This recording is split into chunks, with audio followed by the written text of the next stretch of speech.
I'm 23 now, and I live in Ames, Iowa, and I work downtown Des Moines for Principal Global Investors. Last June, I got to marry my wife Taylor, and some of my family's here as well today. But I just want to talk with you and just share a little bit about my experience going through cancer treatment and how that just all went.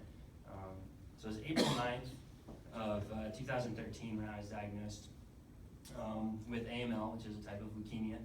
And at the time I was a sophomore in college and I was 20 years old, and I felt invincible, as any 20-year-old college student does.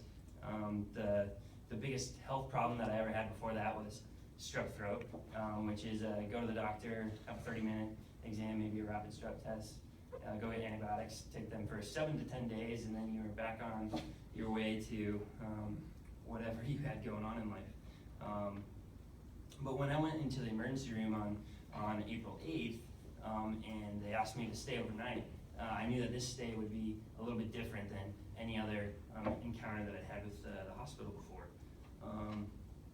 And a little bit of background, some of the symptoms that I was showing and what sent me to the hospital was just recurring strep throat and other illnesses for about the last 5 months prior to April. I had mouth sores pretty much constantly for the month of March, 2 or 3 in my mouth at any point in time.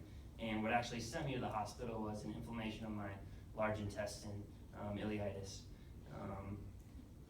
And so after the blood results came back from the lab the night of April 8th, the morning of the 9th, the doctor came in from Ames and just kind of laid out the diagnosis of, hey, we think you have leukemia.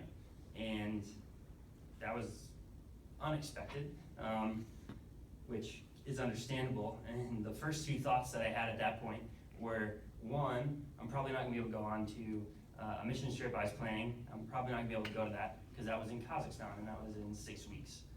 And then the second thing was that God's got this and He's got this all planned out.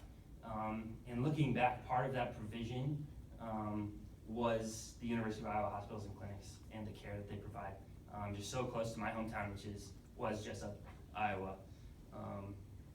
And looking back, I can't imagine getting treatment anywhere else. All the people I met really wanted to learn about me and really got to know me and made me feel like a part of a bigger family. And so they're very relationally good. They're also very good at their job. Because my body and what happened to me kind of tried to throw about every curveball they could at my doctors and at the nurses. For example, during that first week of chemotherapy, I was getting 1 week constant drip of a chemo drug, and then every other day I would get an injection of a different drug. And during that first week, my kidneys decided they didn't want to work anymore. So I ended up in the ICU one night and I had dialysis, and the doctors worked through that. And then the plan was to do this initial round and then 4 consolidation rounds.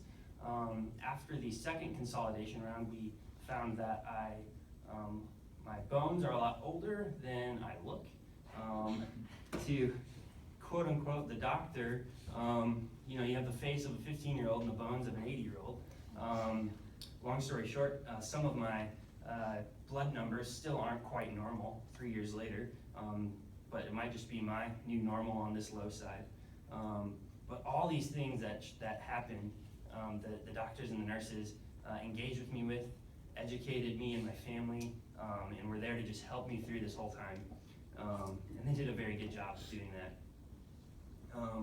And if you haven't noticed, over on this left-hand side, there's a lot of pictures that were taken through my diagnosis, treatment, and recovery time. My dad over here he's a really amazing photographer, and he was able to capture some really unique moments of my experience that,